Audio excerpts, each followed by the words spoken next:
നിങ്ങളുടെ favourite shows ഇനി ഒരിക്കലും മിസ്സാവില്ല. ഇപ്പോൾ C5 കാണും നിങ്ങളുടെ ഫേവറേറ്റ് ഷോസ് തികച്ചും സൗജന്യമായി. ശാന്തേ, നമ്മൾ ഇവിടുന്ന് കൊടുത്ത ഭക്ഷണം കഴിച്ചിട്ടേ വിഷ്ണു ആശുപത്രിയിലായെന്ന് ഞാൻ അറിഞ്ഞു. ശാരദാമേ, ശാരദാമ്മ എന്താ ഫോൺ കൊണ്ടുപോതിരുന്നേ? അത് ഞാൻ അവളെ ഒന്ന് വിളിക്കട്ടെ.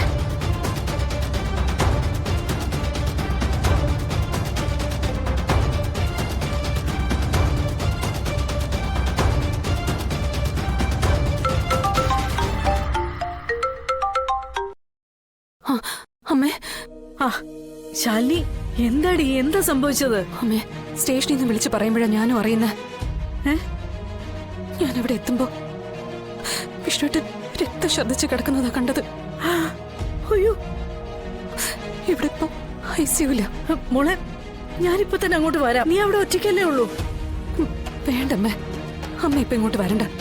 പിന്നെ ഇവിടെ അമ്മ കൊണ്ടുവന്ന ഭക്ഷണത്തിൽ നിന്ന് ഫുഡ് പോയ്സൺ ഉണ്ടായിരിക്കുന്നെന്ന് ഇവരിപ്പോ പറയുന്നു. അതെങ്ങനെ മോളെ ശരിയാവുക? ആ ഭക്ഷണമല്ലേ ഇവിടെ ഹോട്ടലിലുള്ളവരും വീട്ടിലുള്ളവരും ഒക്കെ കഴിച്ചത്. ഹോട്ടലിൽ ഉണ്ടാക്കുന്ന ഭക്ഷണമാണ് നമ്മൾ വീട്ടിലേക്ക് എടുക്കുന്നത്, അല്ലാതെ വേറെ ഭക്ഷണമൊന്നും നമ്മൾ വീട്ടിലേക്ക് ഉണ്ടാക്കുന്നില്ലല്ലോ.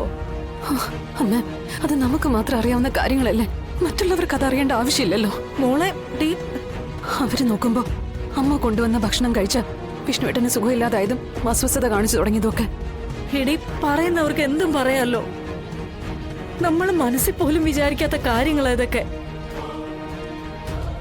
അതുപോട്ടെ, വിഷ്ണുവിന് എങ്ങനെയുണ്ട്? നീ അത് പറ. വല്ലാത്തൊരവസ്ഥയിൽ അമ്മ ഇവിടെ കൊണ്ടുവന്നത്. അയ്യോ, ഡോക്ടർ ഇതുവരെ ഒന്നും പറഞ്ഞിട്ടുമില്ല. മോളെ, നീയാണ് എന്റെ സത്യമോളാണ്. എനിക്ക് ഈ കാര്യങ്ങളൊന്നും അറിയില്ല. എവിടെയോ എന്തോ ചതിവ് പറ്റിയിട്ടുണ്ട്. അത് ഈ ഒരു അവസ്ഥയിൽ നീ ഒറ്റയ്ക്ക് എന്ത് ചെയ്യാനാ? ഞാൻ വരണ്ടെങ്കി വേണ്ട, ഞാൻ അച്ഛനെ അങ്ങോട്ട് പറഞ്ഞു വിടട്ടെ. അയ്യോ, അതൊട്ടും വേണ്ട. അതെന്താ?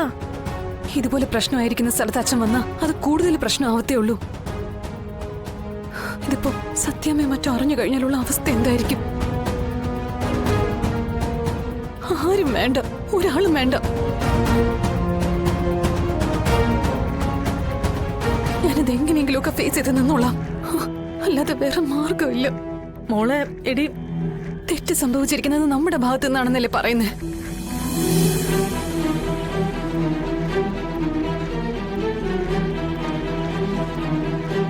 മോളെ, നീ ഇങ്ങനെ പറയുമ്പോ ഞാനെന്തോ തെറ്റ് ചെയ്തതുപോലെയാ എനിക്ക് തോന്നുന്നത്. ഞാനിവിടെ ഇത് കേട്ടതിന് ശേഷം ചങ്ക് പൊട്ടിയാ നിൽക്കുന്നേ. എന്റെ കൈ കൊണ്ട് അത് ഞാൻ ഉണ്ടാക്കി കൊടുത്ത ഭക്ഷണം കഴിച്ച ഒരാൾ ഹോസ്പിറ്റലാണെന്ന് പറഞ്ഞു കേൾക്കുമ്പോ തന്നെ എന്റെ മരണത്തിന് തുല്യമായിട്ടാ ഞാൻ കരുതുന്നത്. ഒന്നുകിൽ മറ്റെന്തോ സ്റ്റേഷനിൽ നടന്നിട്ടുണ്ട്, അല്ലെങ്കിൽ കുറ്റം നമ്മളെ ചാർത്തി മറ്റാരും എന്തൊക്കെയോ ലക്ഷ്യം കാണുന്നുണ്ട്.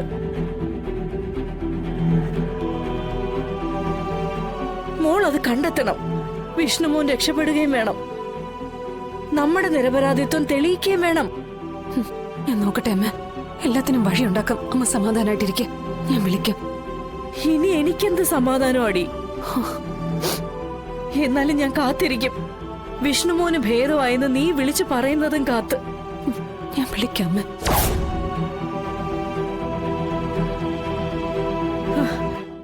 ഈശ്വര, ഇനി എന്തൊക്കെ കാണേണ്ടിയും കേൾക്കേണ്ടിയും വരുമോ എന്തോ. ഡൗൺലോഡ് ചെയ്യൂ C5 ആപ്പ്. കാണൂ എല്ലാ എപ്പിസോഡുകളും സൗജന്യമായി.